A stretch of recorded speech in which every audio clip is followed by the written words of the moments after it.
కందనులు గడ్డ కాషాయమయమైంది. ఎప్పుడన్నా ఊహించారా ఇట్లా అవుతుందని? భవిష్యత్తులో ఖచ్చితంగా అంబేద్కర్ గారి సాక్షిగా మీ అందరి ఆశీర్వాదంతో పార్లమెంట్ లో అడిగి పెట్టాలని మీ అందరినీ దీవించాలని కోరుకుంటున్నాను. ఈ రోజు కుల మతాలకు అతీతంగా భారతదేశాన్ని అన్ని రంగాల్లో అభివృద్ధి వైపు పరిగెత్తిస్తున్న నరేంద్ర మోడీ గారు ఆయనకెవరు పోటీ లేరని చెప్పే ఎన్నికలు ఈ లోక్సభ ఎలక్షన్స్. ఈ ఎలక్షన్స్ లో నన్ను అభ్యర్థిగా ప్రకటించడం మా నాన్నగారి మంచితనం వల్ల మీ అందరికీ సవినయంగా తెలియజేస్తున్నాను. మీ అందరి ఆశీర్వాదంతో, నా తల్లిదండ్రుల దీవెనలతో పార్టీ ఈ రోజు నాకు గొప్ప సువర్ణ అవకాశం కలిగించింది. ఆ అవకాశం ఏంటంటే మీ అందరికీ సేవ చేసుకునే అవకాశం.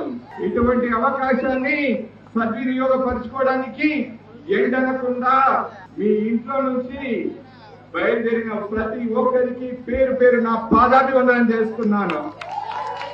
ఇప్పుడు నాకు మీ అందరినీ ఇంత ఎండలో చూస్తే నాకు గెలిచిన సంతోషం కలుగుతుంది.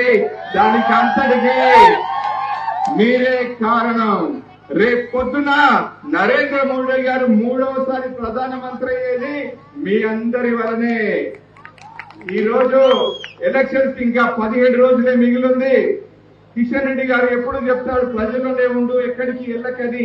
నేను గత 15 ఏళ్లుగా ప్రజల్లోనే ఉన్నాను. గత 5 సంవత్సరాలుగా కల్వకుర్తి జెడ్పీటీసీగా ప్రజలకు సేవ అందిస్తూనే ఉన్నాను. మీ అందరి ఆశీర్వాదం పొందితే మరొక 20 ఏళ్ల పాటు మీ ఇంటి కుటుంబ సభ్యుడిగా, మీ బిడ్డగా పార్లమెంట్ లో అడుగుపెట్టి మీ అందరి రుణం పేరు పేరున ఇక్కడికి వచ్చేసిన